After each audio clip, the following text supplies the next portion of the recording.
আমি ফ্যামিলির বড় মেয়ে, আমার কাঁধে অনেক দায়িত্ব ছিল। আমি তখন বেশ ছোট, আনুমানিক তখন আমার বয়স হবে 14 কি 15। হঠাৎ করে বাবা অসুস্থ হয়ে হসপিটালে ভর্তি হলো। তারপর একদিন বাবা মারা গেল। আমরা পুরো পরিবারটা অসহায় হয়ে পড়লাম। বলে রাখা ভালো যে আমরা একটা মধ্যবিত্ত ফ্যামিলি ছিলাম।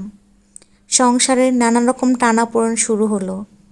বাবার রেখে যাওয়া কিছু টাকা পয়সা এবং সম্পদ ছিল, সেগুলো একটা সময় আস্তে আস্তে বিক্রি করে করে শেষ করে দিলাম।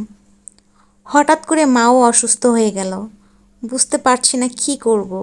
এদিকে ছোট ভাই বোনদের পড়াশোনার খরচ, তাদের খাওয়া দাওয়া, চিকিৎসা, শিক্ষা সব কিছু মিলে আমরা সবাই একটা দিশেহারা অবস্থায় পড়ে গেলাম।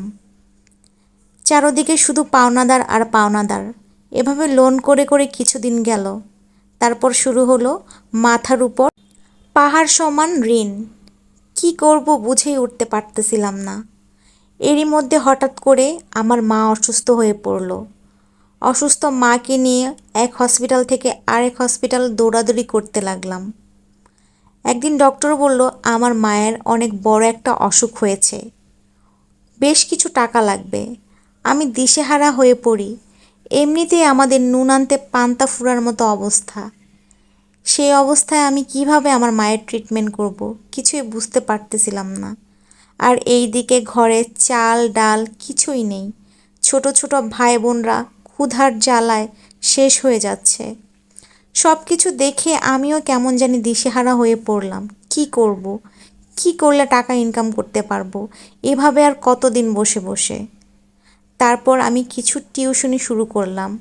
টিউশনের টাকা দিয়ে মোটামুটিভাবে কোনো রকম সংসার চলতো, কিন্তু মায়ের চিকিৎসার খরচ তো চালানো সম্ভব ছিল না।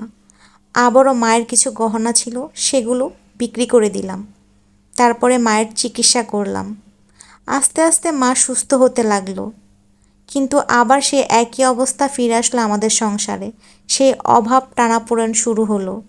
যে টিউশনি কয়েকটা করতাম সেগুলোও চলে গেল আমার। তারপর একদিন ঢাকায় আসলাম। ঢাকায় এসে ভাবলাম কিছু একটা করতে হবে আমাকে।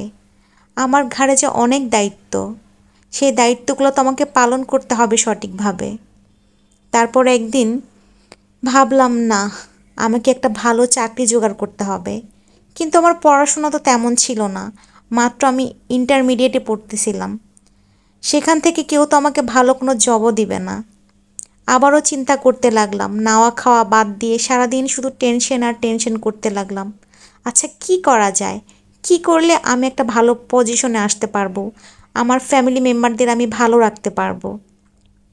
হঠাৎ করে একটা চাকরিতে ঢুকলাম। তারপর সেখান থেকে কিছু টাকা জমিয়ে জমিয়ে একটা বিজনেস স্টার্ট করলাম। অনেক কষ্ট করতাম, সারাদিন না খেয়ে নিজে দৌড়াদৌড়ি করতাম, পায়ে হেঁটে অনেক কষ্ট করেছি। তারপর একদিন আল্লাহ তাআলা মুখ তুলে তাকালেন।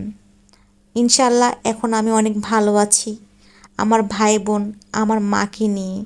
আপনারা সবাই আমার জন্য দোয়া করবেন। আসলে কষ্ট করলে না কখনো কষ্ট ব্যর্থ হয় না, এটাই বুঝতে পারলাম। আর এটা ছিল একটা আপুর স্টোরি। সেই আপুটা আমাকে অনেকভাবে রিকোয়েস্ট করেছে যে আপু আপনি প্লিজ আমার গল্পটা একটু শেয়ার করেন, তাই আপনাদের মাঝে শেয়ার করলাম। ভালো লাগলে অবশ্যই কমেন্ট করে জানাবেন আর আমার পেজে একটা ফলো দিয়ে যাবেন। ধন্যবাদ সবাইকে, ভালো থাকবেন।